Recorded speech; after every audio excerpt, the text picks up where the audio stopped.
Ben, c'est traumatisant pour tout le monde. Moi, ça ne m'a pas traumatisé pour dire traumatisé, parce que j'avais un caractère assez fort.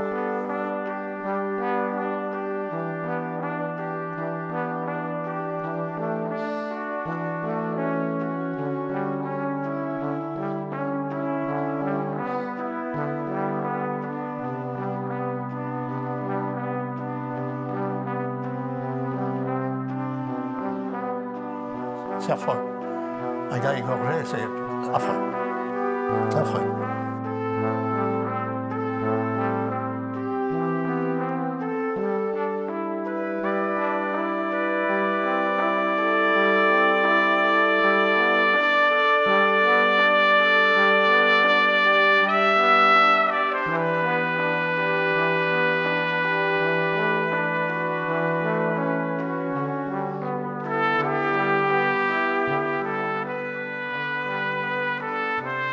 J'ai pris le train jusqu'à Lyon. Après à Lyon, ben, ils nous ont mis dans des GMC. Et puis on a atterri au DIM à Marseille. Nous sommes partis là-bas en Algérie. On ne savait pas trop bien ce qui nous attendait, mais enfin bon, nous sommes partis sur le bateau, le El Jazair. 18 heures de bateau. Arrivé à Alger, on nous a mis dans des GMC, nous sommes allés en petite Kabylie là-bas. On est parti par Marseille, quoi, bien sûr, sous la TOS 2, un gros transatlantique. Bon, on a mal tombé parce qu'il y avait une tempête en Méditerranée. Eh ben oui, bon, tous étaient à peu près malades. Hein. Et on a pris la péniche, parce que c'était pas un bateau, hein, c'était une péniche. Sidi Ferruche. Le Sidi Ferruche, c'était... On était dans les câbles, dessous, où ils passaient les animaux, les camions, les voitures, enfin, on était tous entassés là-dedans, debout, quoi. Bon, il y en a qui vomissaient, bien sûr. La maladie, le bateau il était comme ça, ou un coup comme ça. Alors j'ai traversé 4 fois, j'étais 3 fois malade. Donc le départ, je pense que tout le monde l'a un peu mal vécu parce qu'on était déjà stockés dans un camp qui s'appelait Sainte-Marthe à Marseille, en attendant qu'on prenne le bateau, quoi. Donc on y passait en principe une nuit ou deux, et puis après on nous chargeait dans des camions comme des bestiaux, puis on nous emmenait au port. Là j'étais devant le champ que j'avais, là, le Beaunois.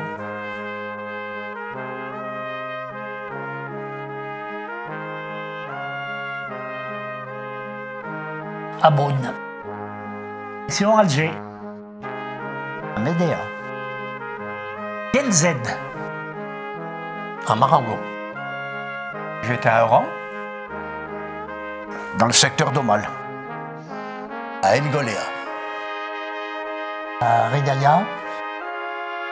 Sidi Belabès. À Bouira. Les gorges de Palestro. Colombéchard. Sétif. Et Soucaras. Et à Ténira.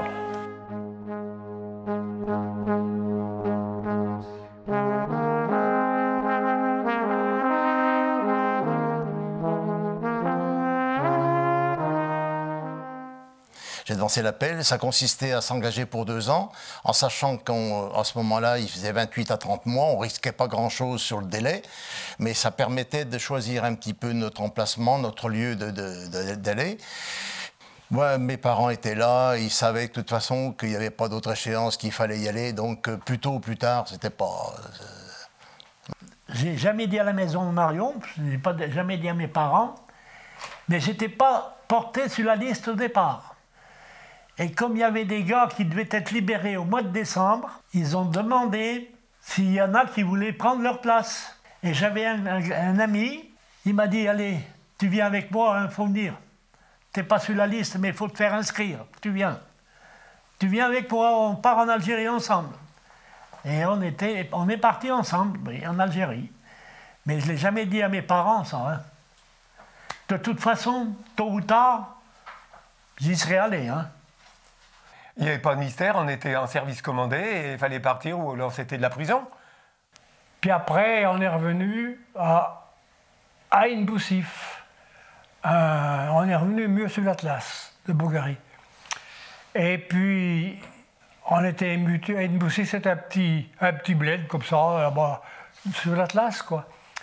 Et puis, il s'amène, le lieutenant.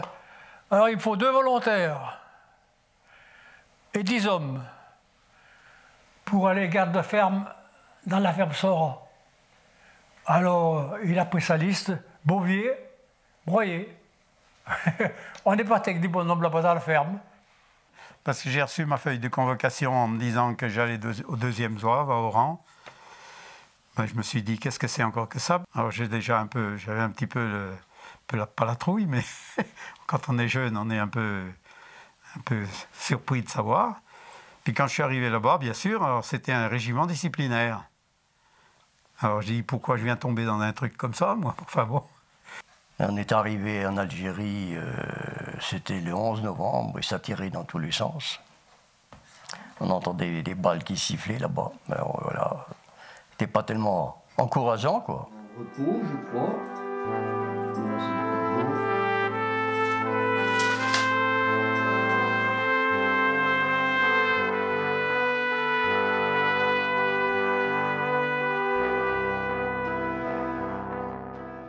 Donc nous sommes partis au printemps 58, en avril 58, et nous sommes arrivés en Algérie. Et autour du 15 avril, il y avait de la neige sur le mont de Créa, là-bas, au-dessus de la plaine de la Mitidja. Par contre, on a eu une période pendant l'hiver, on a eu de la neige. Et on avait moins 11 ce jour-là. Ce qu'ils n'avaient jamais vu ça là-bas dans le désert. Hein. Moins 11. Au début, on était dans un bâtiment en moellon que l'armée avait construit. C'était pas d'isolation, bien sûr. Alors la journée, il faisait chaud. La nuit, il faisait froid. On avait la neige, on avait un poêle à mazout. Mais il fallait fermer le robinet parce qu'on n'avait pas de mazout. Alors, il fallait juste un tout petit peu ouvrir, puis ceux qui étaient autour du feu, bon, ça allait, mais ceux qui étaient à l'autre bout de la pièce, ils avaient froid, quoi. Le soleil était voilé, il faisait 50 degrés. On avait la tenue militaire, bien sûr, on était trempés comme d'une soupe, mais bon, ben, c'était comme ça, parce qu'on transpirait.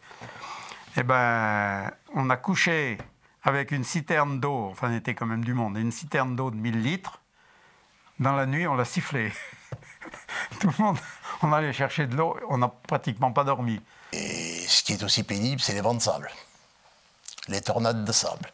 Ça nous est arrivé, pour la petite histoire, dans une tornade de sable, il ne fallait pas s'arrêter, sinon les camions se trouvaient enlisés sous le sable. Alors on s'attachait les uns aux autres avec une barre de direction, on continuait à circuler à 3 ou 4 à l'heure, mais le fait, c'était de ne pas rester immobile. Et ne pas se perdre en plus, parce qu'un vent de sable, vous ne voyez pas 3 mètres devant vous. Hein. Voilà. On portait la djellaba pour la garde ou la nuit en embuscade ou en opération les 3 premières semaines de septembre. Parce que le jour il faisait 40 et ça pouvait geler presque le matin. Alors dans la nuit, les bleus qui arrivaient, on devait leur dire couvre-toi, ils avaient chaud, ils dormaient le ventre à l'air, ils restaient sur le lit, et dans la nuit ils prenaient froid, ils ramassaient de ces douilles.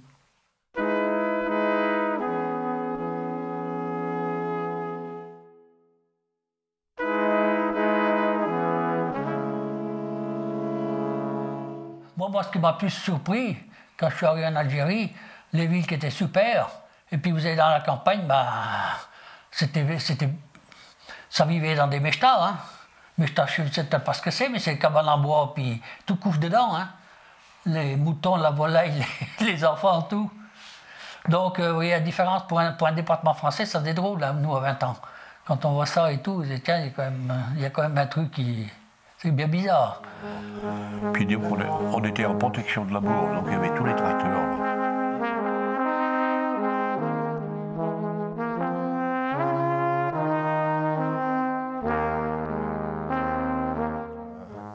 Quand on est arrivé sur Blida, quand on voyait ces champs d'orangers, tout ça, puis les vignes, enfin, c'est dommage que... Je ne sais pas où ça en est maintenant, mais ça mérite d'être exploité. 80 à 100 km de Beaune, c'était une beauté. Ces terrains, ces vignes, des étendues de vignes, on voyait les Algériens qui étaient là, il y avait le chef à cheval, et puis les autres qui piochaient à la main, bien sûr, à ce moment-là, il n'y avait pas d'autre matériel. C'était affreux quand on est arrivé là-bas. Les gars, là, on était dans une ferme, ils avaient déjà des grosses moissonneuses-batteuses. Il n'y en avait pas chez nous. Hein. Dans la ferme où on était, il avait un champ à côté de la ferme, il y avait 300 hectares. Et ils faisaient que du blé dur, qui venait en France pour faire les pâtes. Ils vendangeaient pendant je ne sais pas combien de temps. Et puis après, quand ils avaient fait l'eau de vie, oui, je crois qu'ils avaient fait l'eau de vie, ils passaient ce qui restait, ils y passaient comme dans une batteuse pour trier les pépins. Et les pépins de raisin, ils venaient à Marseille pour faire l'huile de pépins de raisin.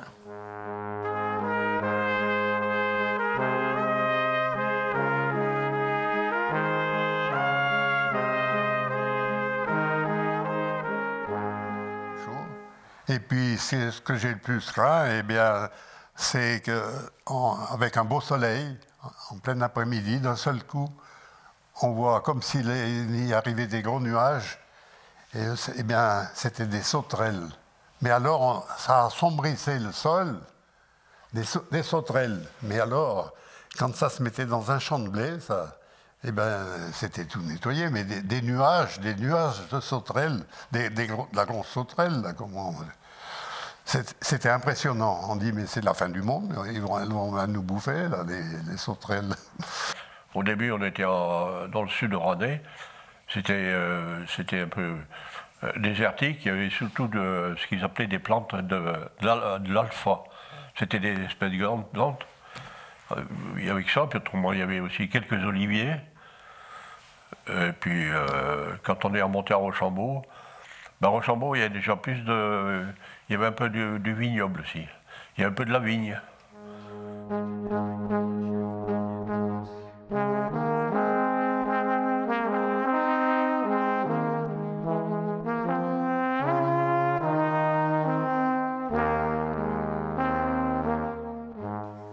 Mais la nourriture, c'était pas très bon. Et souvent, moi, comme j'étais chauffeur, et à midi, il fallait aller chercher le courrier. Donc, quand je revenais, les gars, ils avaient fini de manger. Donc, j'avais plus rien. Alors, je me suis plaint au capitaine, et puis le capitaine m'a dit « Ah, dorénavant, vous mangerez avec les cuisiniers. » Alors là, ça allait beaucoup mieux. Manger du mouton, des fois, il sentait mauvais. Hein. Moi, je suis resté 20 ans sans toucher le mouton quand je suis rentré. Hein. Maintenant, j'en mange, mais avant, non. Ni méchu, ni rien du tout. Hein. Parce que là-bas, j'en avais juste que...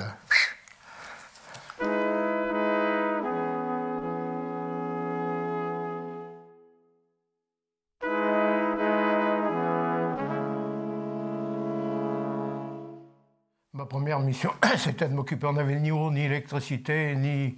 On vivait dans des conditions, les lits étaient sur 2 étages. Il y avait de la place, il y avait 3 lits en hauteur. Et la bouffe était dégueulasse, quoi. La viande était jaune, vert, rouge, bleu, et le milieu n'était pas dégelé.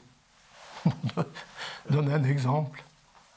Pour améliorer l'ordinaire, si on peut dire, j'ai trouvé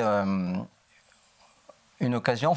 On est allé à la pêche une fois, parce que j'avais repéré un oued qui se jetait dans la mer. On a pris beaucoup d'anguilles et un petit peu de poisson blanc. Bon, on a vidé les anguilles et les machins, tout le personnel s'est sauvé. Ça ressemblait plus à des serpents qu'à des...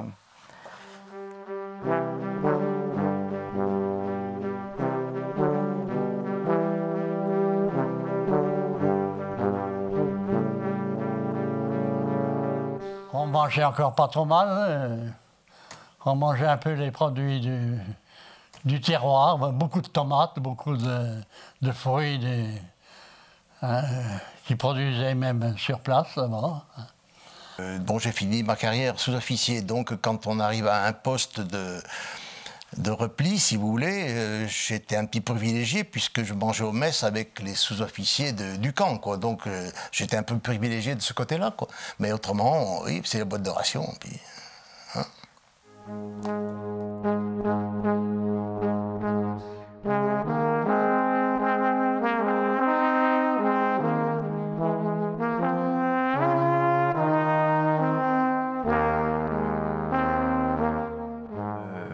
y avait quelques familles où on était assez collègues quand même.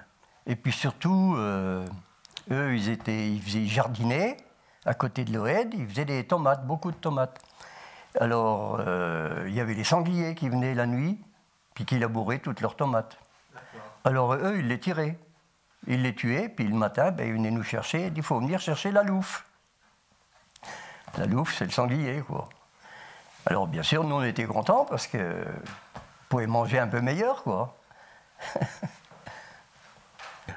Enfin, on avait déjà un pied noir qui était propriétaire de cette ferme de 1000 hectares qu'on avait. Et un jour, il met le feu à la maison. Il met le feu.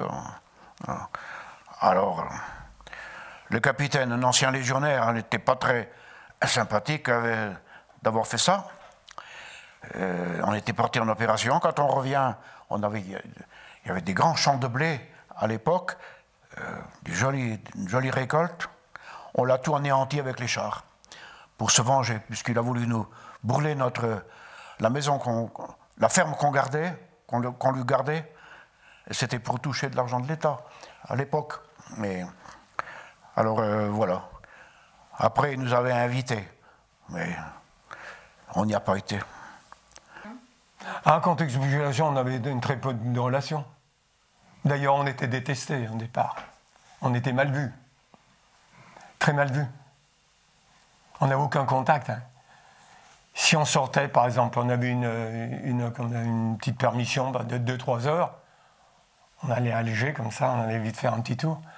Mais on allait entre copains comme ça, boire un coup. Mais comme ça. Parce qu'on était avertis comme quoi... restez correct et n'allez pas guicher les femmes, vous voyez bien quoi.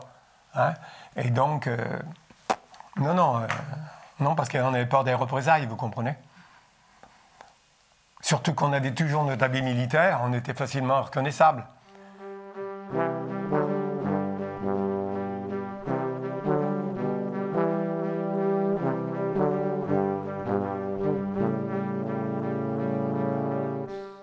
Je discutais autant avec les habitants qu'entre copains dans la chambrée. Hein. Donc, ils aimaient bien me voir.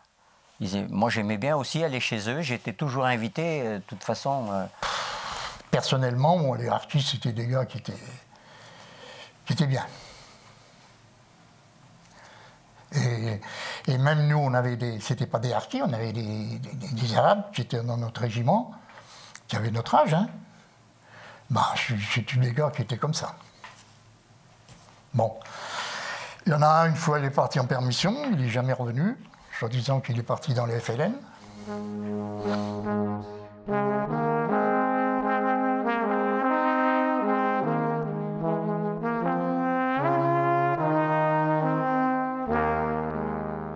Les relations, on n'en avait pas beaucoup. Hein. Non, on allait contrôler des villages, ça s'appelait des douars, quoi. Alors, de temps en temps, on allait les contrôler. Il y avait un lieutenant qui était un appelé aussi, mais il avait déjà 28 ans. Et on lui dit, tiens, ben, on va contrôler tel ou tel douar. Alors là, on arrivait, on mettait tout le monde dehors. Ils sortaient de leur cabane. Et puis, il contrôlait les papiers, enfin, il ne contrôlait rien du tout. Il posait des questions, alors, t'as vu les Félagas cette nuit? Ah non, je n'ai pas vu, Mendish. Et puis, en fait, il les avait vus parce qu'ils étaient coincés entre les Français et les Félagas, quoi. Les Félagas, ils étaient obligés de les nourrir la nuit et puis de leur donner de l'argent s'ils en avaient. Et puis les Français venaient dans la journée en disant, t'as vu des Félagas? Bah oui. Ils disaient, non, je ne les ai pas vus. Et ils n'étaient pas heureux, les gars, hein, quand même, hein, les habitants. Parce qu'ils étaient pris entre deux feux tout le temps.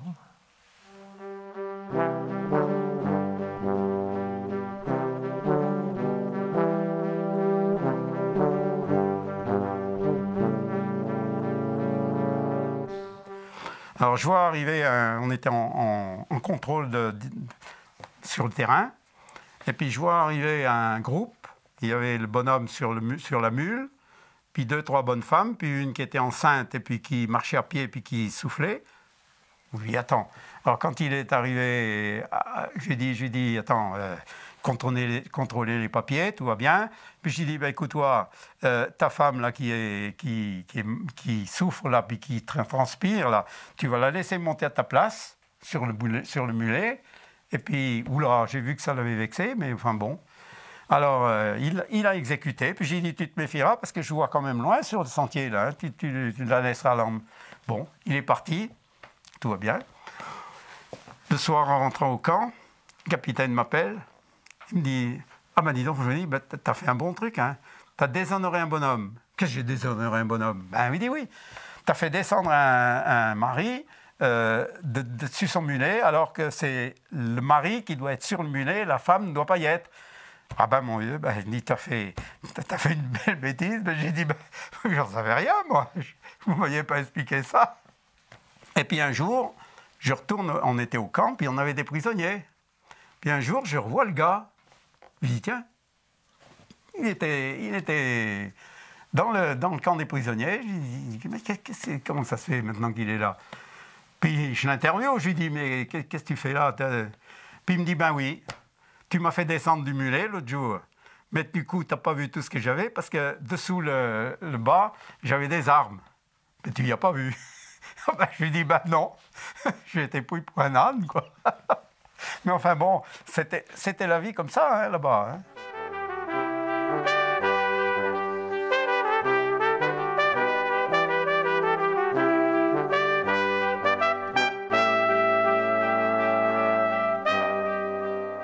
On dit, tiens, les officiers, ils se saoulent au whisky. Il faut des combats. On approchait de la quai, on était 2 sergents. Et puis, le conseil agricole, des fois, il rentrait quand il avait des soucis dans le... Alors, on lui dit, putain, tu sais ce que c'est, le whisky? Parce que normalement, ils n'avaient pas le droit de boire d'alcool, parce que le FLN, ni de fumer. Et alors, on lui dit, tu sais pas où il y a du whisky? Si. Tu ne peux pas regarder le prix, puis tu peux nous trouver ça, parce qu'il descendait en ville, lui. La plus proche ville, c'était un petit pays, ça s'appelait Tafraoui. Il y avait des Européens, là, un petit peu. Et après, c'était la falaise, et il y avait une piste qui passait, qui montait de là et qui allait jusqu'à Ouedimber, mais elle passait en haut. Et il dit oui. Alors un jour, il dit ça coûte tant, alors on lui donne les sous. Et un soir, il arrive avec la bouteille. Alors on n'avait pas de foyer, quoi, mais il y avait une petite cabane, je ne sais pas ce qu'on foutait là-dedans, mais enfin, il y avait le sergent-chef, les 2 sergents, le chauffeur, l'infirmier. On était 5-6 gars, on se réunissait, puis les autres, on allait des fois boire un coup avec eux. Mais... Alors il amène la bouteille, c'était le soir, il faisait nuit. Et on dit, on la goûte, on la débouche. On n'avait pas de verre, on n'avait rien. Alors on l'a tourné comme ça, on buvait la bouteille.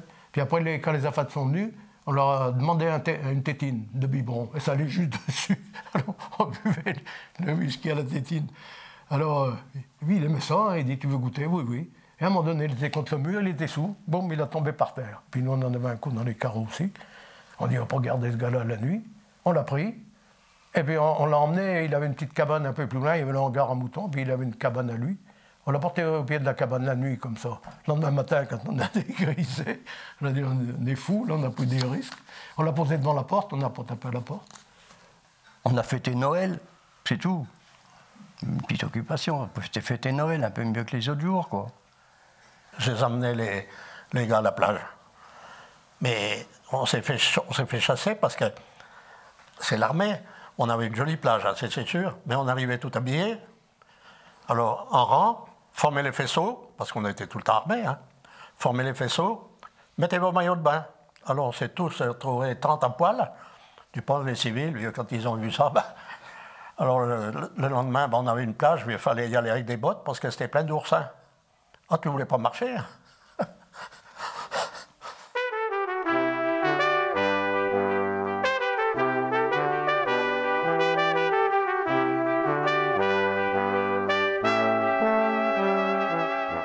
On avait comme principe d'aller manger tous ensemble une fois par mois. On n'avait pas beaucoup d'argent, donc on se limitait, mais on allait manger une fois par mois. On est passé aussi au-dessus de la durée légale. C'est-à-dire que la durée légale était de 24 mois quand je suis parti, et on est passé à 27 mois. Donc il y a eu 6 mois sans départ. Alors, le jour où il y a eu un départ, ça a été une grande fête. même un feu d'artifice qui a été tiré du haut de la tour de contrôle. Bon, les loisirs, c'était assez limité. Hein. Ça arrivait une fois ou deux qu'on allait... On avait une petite permission pour aller jusqu'à Sidi-Bel-Abbès en ville. On allait au cinéma, puis c'est tout. Mais ça n'arrivait pas souvent. Hein. Puis les loisirs, bon, ben, ça s'arrêtait. On faisait des parties de pétanque. On allait au foyer. On faisait des... Il y en a qui jouaient aux cartes aussi, on jouait aux cartes. Et puis des jeux comme ça, on allait au foyer, il y avait un peu d'animation, quoi.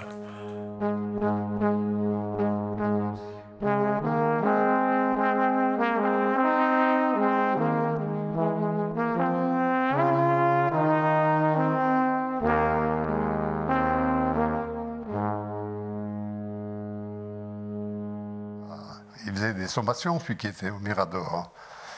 Et puis, il a fait des sommations. Personne n'a répondu, ils ont tiré.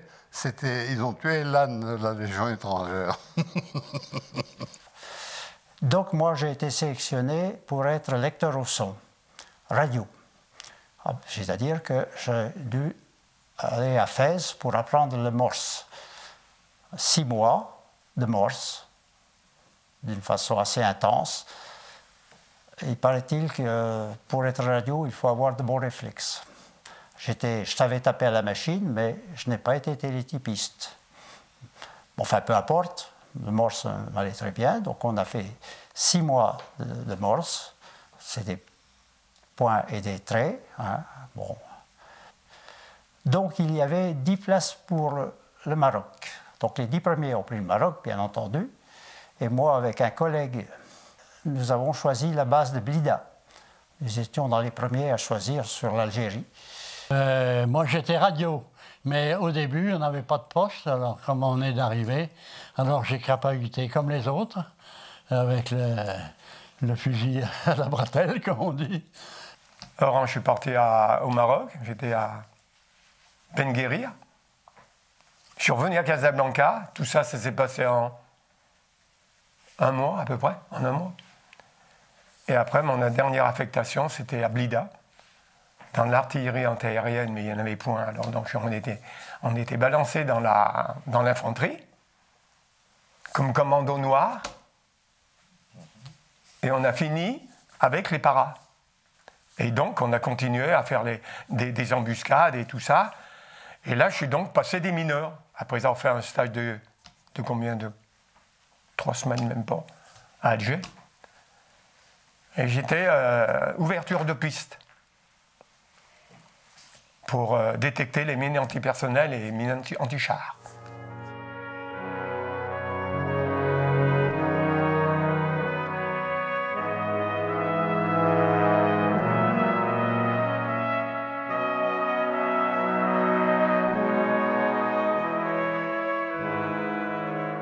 Ah ben, la mission, c'est que moi, j'étais soit chauffeur de benne, soit autrement, que j'allais chercher dans les casernes où ils n'avaient pas de camion. Alors, on allait les chercher, puis on les menait tendre des embuscades. Moi, c'était le pire, c'était la nuit, quand il fallait rouler sans les phares, avec les blackout qu'il y a sur le côté, là, les yeux qui sont gros comme ça. Alors le gars qui était, il nous disait, ben vote, parce qu'autrement, il y a toujours un ravin à côté. Hein, c'était... On partait sur les pitons pour livrer les sections qui étaient là-haut, toujours une quinzaine d'hommes, quoi.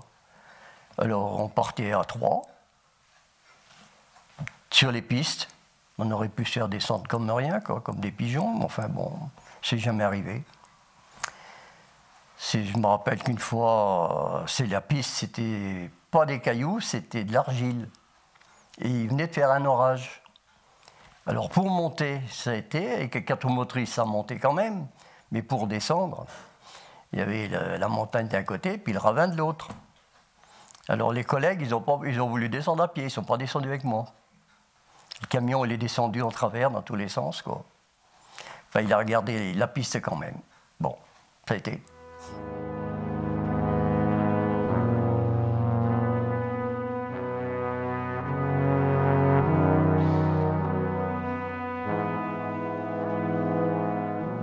S'ils étaient sur la butte, ils visaient le chauffeur. Ça faisait 17 bonhommes de foutus, hein. Pas de problème. Ça nous est arrivé souvent, ils nous coupaient la route, ils faisaient des tranchées sur la route la nuit, et quand on partait en opération, ben, on ne pouvait pas passer. Alors, les bonhommes qui étaient dans la caisse du camion montaient sur les pitons, ils s'éparpillaient, ils surveillaient, et moi-même et l'aide-chauffeur, on essayait de mettre quelques pierres pour pouvoir passer dessus. Mais c'est pareil, hein. On a eu des accos, on a eu un acco de Guelba à Beaune. Et puis on passait dans les gorges de Nador.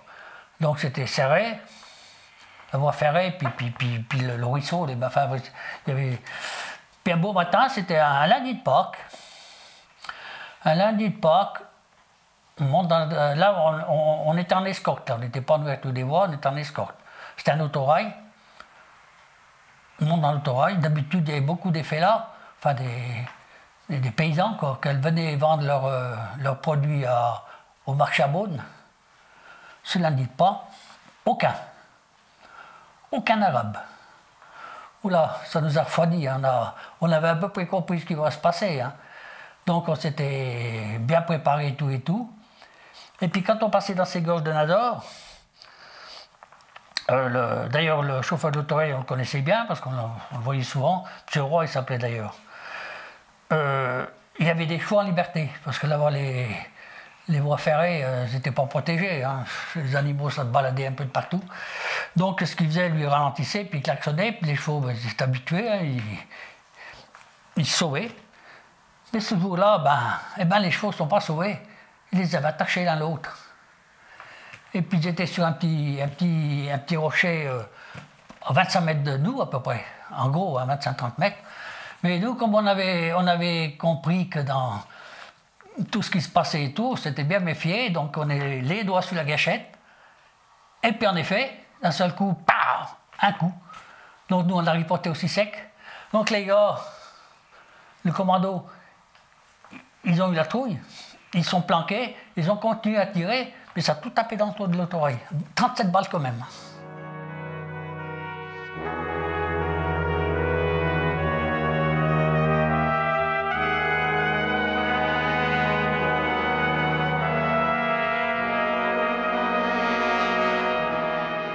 Tous les villages qui étaient un petit peu dans la montagne ont été détruits, et ces gens-là ont été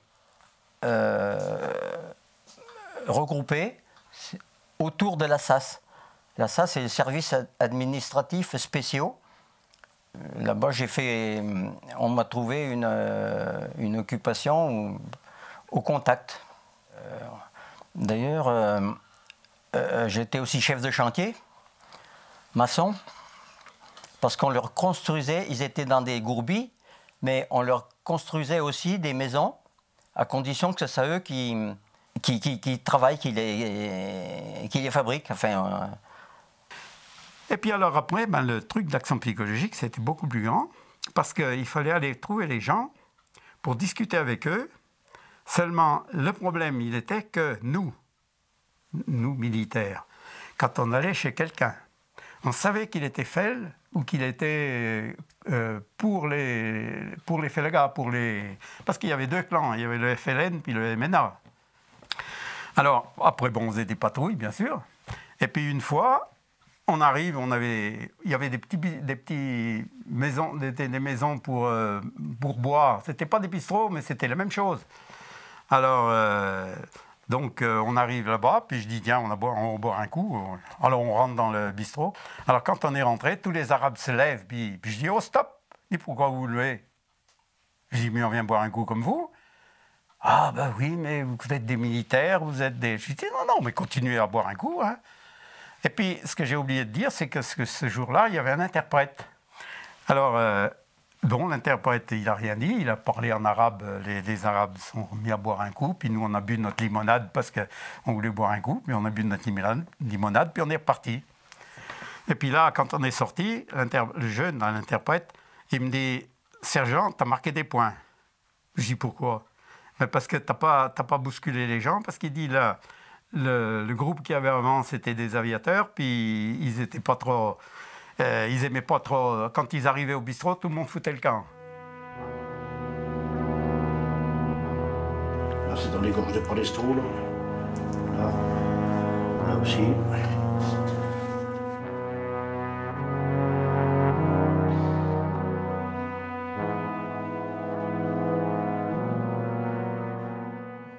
Un soir, il n'y en a que de la chance, on patrouillait des chefs de patrouille chacun notre tour, comme des élèves sous-officiers.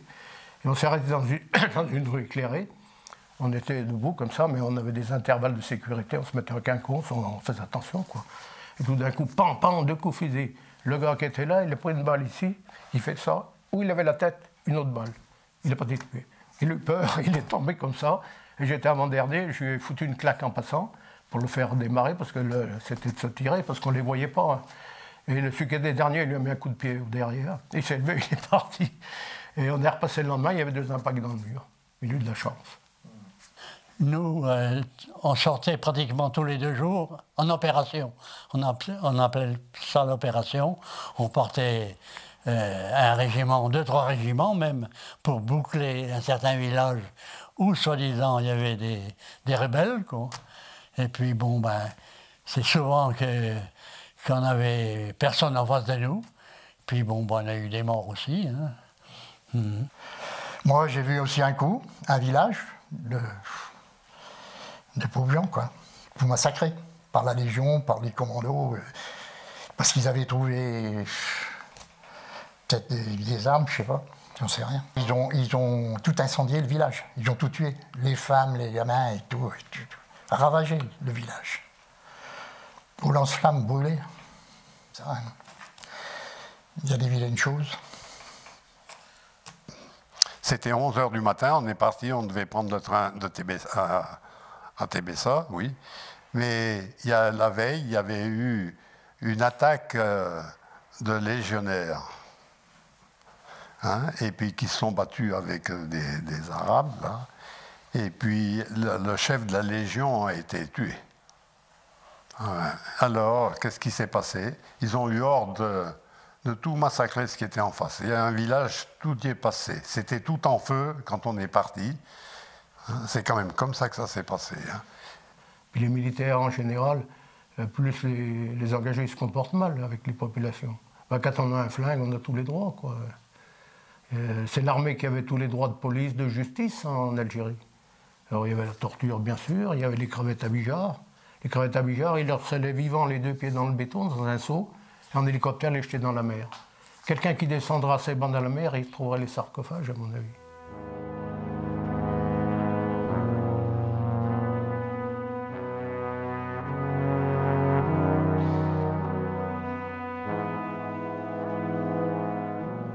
La torture, alors il y avait les DOP, ils faisaient que ça, eux. C'était des petites équipes. Même nous, quand j'allais à l'eau, je passais devant tous les jours. Ils avaient une maison, j'ai jamais vu ouvert, j'ai jamais vu rentrer, ils travaillaient que la nuit.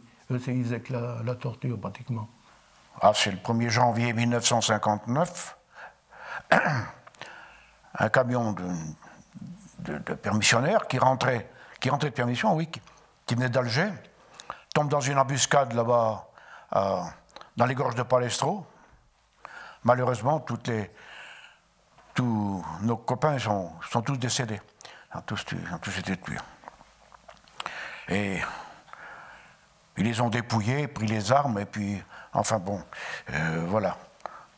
Alors, nous, on était appelés pour aller là-bas sur place, et donc, à 50 km à la ronde, il fallait boucler tout ça pour essayer de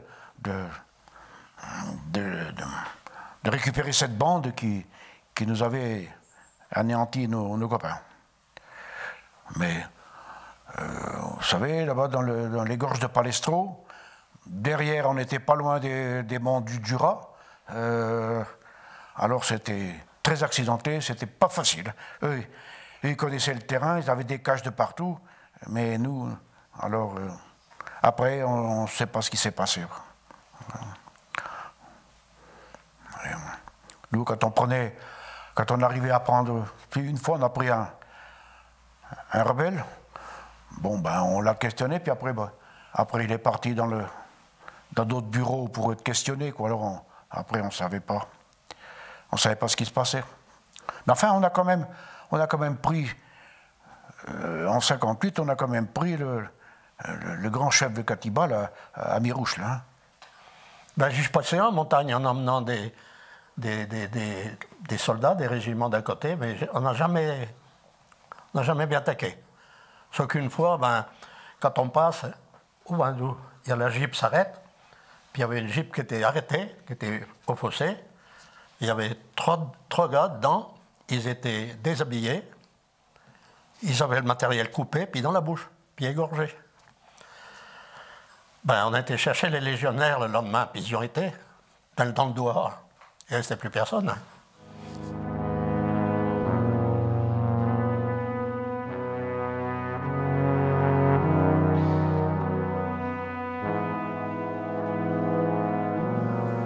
Ben, le retour, ça s'est pas mal passé, mais enfin bon, c'est toujours pareil, on avait tellement vu de choses là-bas, des bruits et tout, qu'arrivé à la maison, à la ferme, le moins de bruit qui se faisait, je ne comprenais plus ces bruits, moi.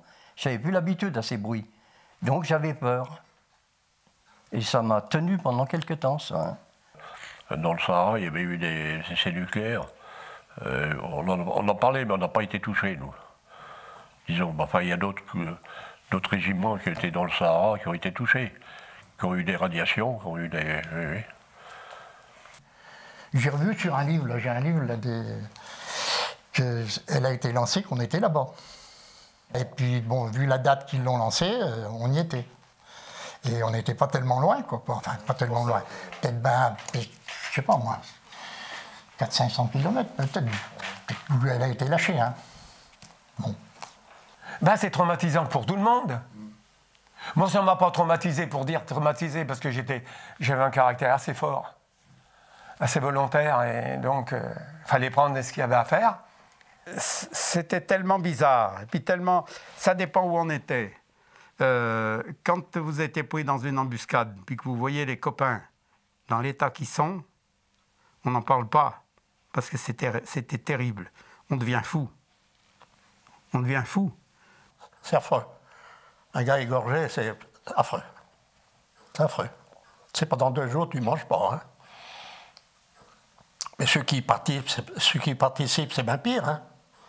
Après, vite oublié, vite repris le travail et tout, vite oublié, et puis voilà, c'est une page qui se tourne. Hein. Voilà. Si je vous disais tout ce que j'ai vu, vous me direz, mais vous êtes criminel. Parce que, vous savez, j'en ai vu, hein. Des tristes choses, puis je ne veux pas dire, parce que... Non. Non. On a eu des disparus aussi. On se demande comment ils s'en sont tirés, hein. On ne sait pas, hein. On ne sait pas. Mais les prisonniers que l'on faisait, je ne vous dis pas, hein. Ah, ils mangeaient bon, hein. Ouais. C'est des choses à ne pas raconter.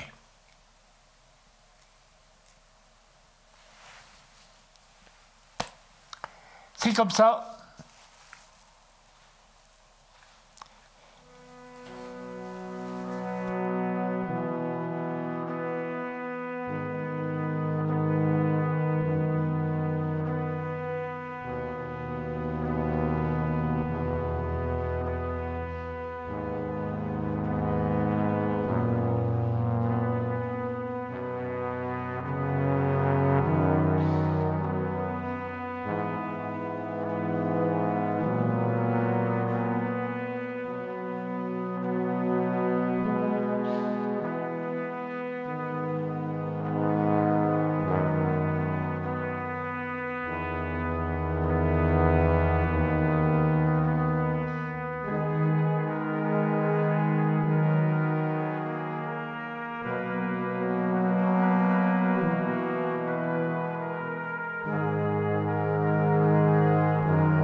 Oui, ben, cette guerre d'Algérie, bien sûr, c'est après qu'on tire le bilan, mais je pense qu'elle n'a pas servi à grand-chose. On a passé 8 ans, beaucoup de jeunes ont passé 8 ans, certains ne sont pas revenus.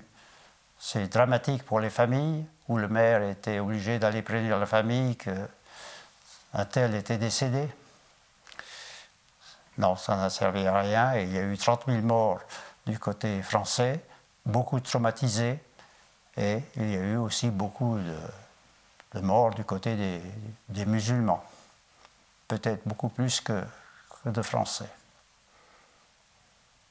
On est allé là-bas se faire casser la pipe pratiquement pour des particuliers, quoi. Parce qu'on protégeait qui là-bas? Les colons, quoi, des gros propriétaires qui... Et puis, il y avait beaucoup de mines, il y avait, comme là dans la région, la frontière tunisienne, jusqu'en bas, jusqu'à Saquette, là-bas, il y a des mines, il y a du manganèse, il y avait du fer, du zinc, du nickel, il y avait des trains de minerais qui remontaient régulièrement au port. Donc, ça appartenait bien à des particuliers.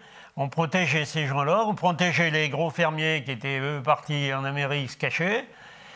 Mais on ne défendait pas notre pays parce que l'Algérie, ça n'aurait jamais pu être la France. C'est une guerre un peu politique, enfin je sais pas moi, parce que quand De Gaulle est arrivé, il a levé les bras en l'air, l'Algérie algérienne, ça faisait 7 ans qu'il l'a réclamé. Alors ça a été vite arrêté, c'est pas De Gaulle qui a arrêté la guerre. C'est que ça devait... Puis je sais pas moi, avec les gros colons, les hommes politiques, ça marchait tout ensemble un peu, quoi. Ils ont exploité l'Algérie, quoi. Il aurait fallu... je comprends pas, comme il disait c'est l'Algérie française. Oui, l'Algérie française, d'accord. S'ils auraient été l'Algérie française, ils auraient eu comme nous la sécurité sociale, les allocations familiales, payées comme nous et tout, si c'était ça. Mais non, ils n'avaient rien de tout ça, ils n'avaient rien, ni retraite, ni rien du tout. Et puis point d'avantage, rien. Juste le boulot, et puis encore payé à la côte de Lance-Pierre. Non, mais on s'y est mal pris. C'est pas en faisant la guerre qu'on fait la paix. Vous pouvez y noter ça. Qu'on ne soit pas tous d'accord, mais ça arrive partout, même dans un foyer, on n'est pas toujours d'accord. Mais c'est pas pour ça qu'il faut qu'on descend les gens, et puis qu'on... Mais il ne faut pas croire qu'on est bien meilleur que les autres. Non, c'est puis la censure est féroce encore. Aujourd'hui, personne ne parle des appelés. On parle des pieds noirs, des juifs, des arabes, des harkis, mais les appelés. C'est même pire que ça. Parce que Chirac a mis le 5 décembre comme jour officiel. C'est un jour qui ne correspond à rien. Mais c'est la fête de l'OAS, des déserteurs, des putschistes, des harkis, des pieds noirs. Mais ce n'est pas la nôtre. Pour nous, c'est le 19 mars, quoi. Voilà, c'est...